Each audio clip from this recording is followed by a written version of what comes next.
Hi there, I'm Dylan and I want to restore the abandoned vineyard site behind me.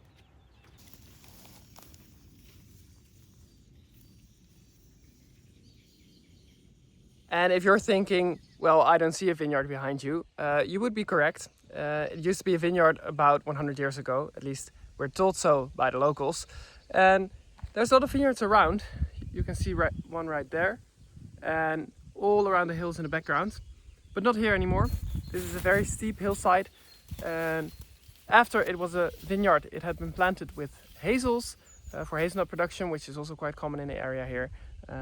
But I want to restore it to a vineyard, so let me take you through the plan. This hill is located right next to the driveway of the old abandoned farmhouse that I bought together with my sister at the beginning of this year and that we're renovating.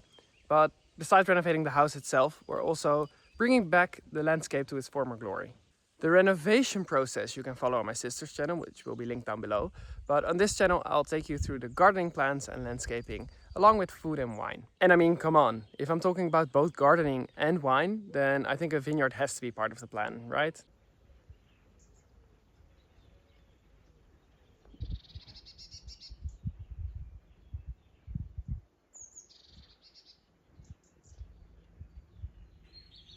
Okay, so guys, a quick break from me from the future.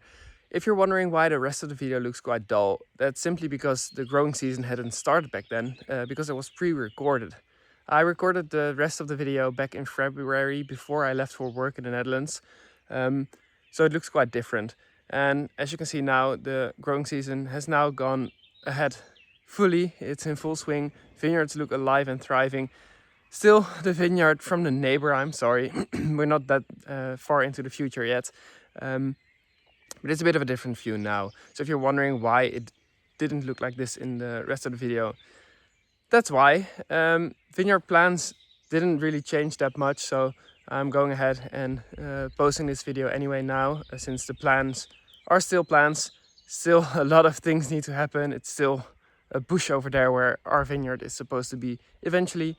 So the plans haven't changed much, so the video is still pretty much the same as I would make it now, except for the greenery around me. So I just want to show you that real quickly. And now back to the video.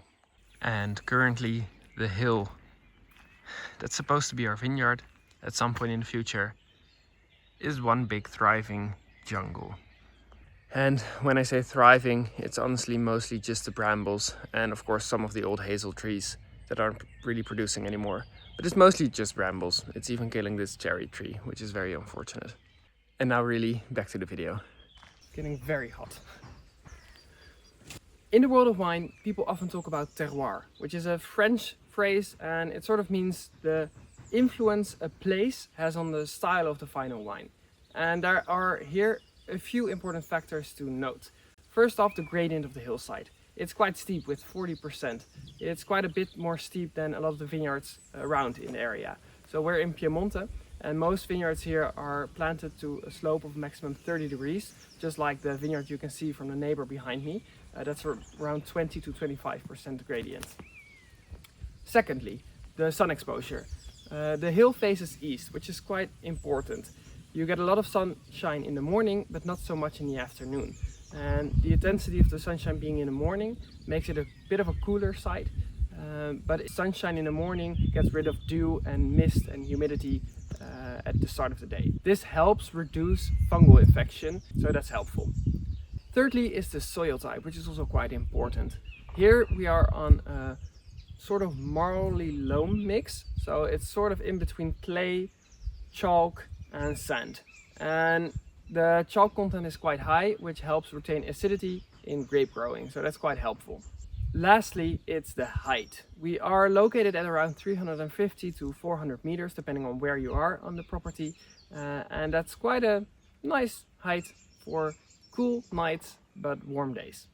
Yeah, and then there might be the biggest problem of them all, and that's the fact that it's not planted right now. Or at least there are a lot of plants, it's very much overgrown, but it's not planted to vines, and it hasn't been for around 100 years from what we've gathered.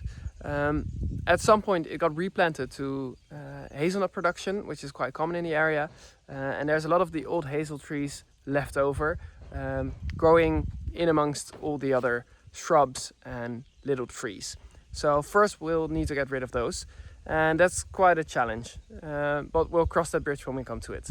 The area we want to be planting roughly starts at the outer shower you can see there and follows the hillside around.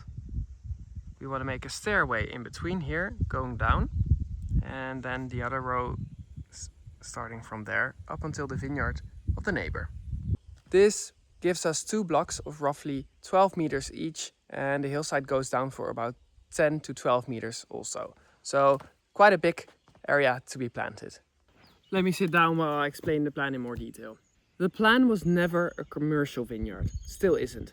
The plan is to make a space where we can experiment, try out what works and what doesn't, and also to educate people about wine. Therefore, I want to be planting a lot of different grape varieties. Varieties that are very much known here in the area, like Dolcetto, Barbera or Nebbiolo, but also varieties that used to be grown around here, but aren't used that much anymore, like Bella Verga from Verduno, but also Nascetta.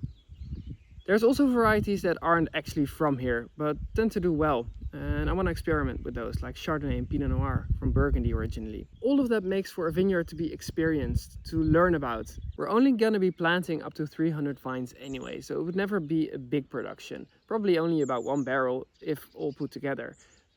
But it's about the experience. And I'm very aware that it takes a lot of work to get that hill ready for planting, as well as growing grapes and making wine itself. It's a big project. Let's talk about some of those challenges then.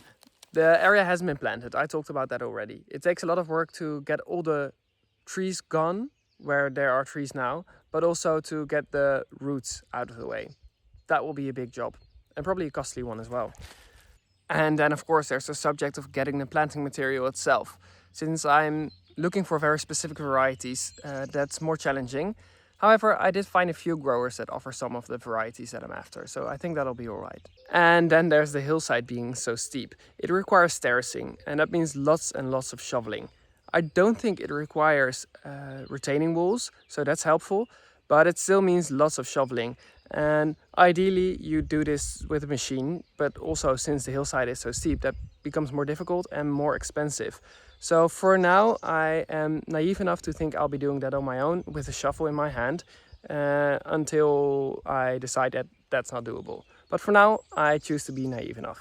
Another really serious cost, beside the planting material and preparing the land, is also the vineyard materials themselves. So the wires, the poles, all of it. It's not cheap, especially planting on a hillside makes it more difficult.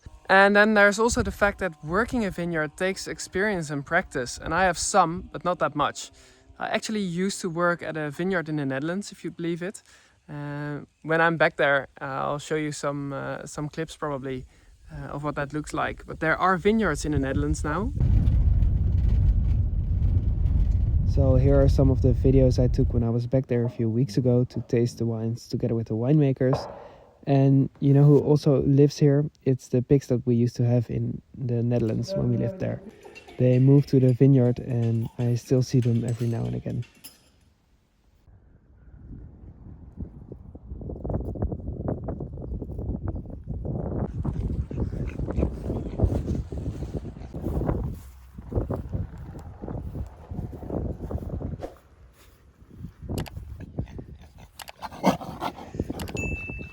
Hello.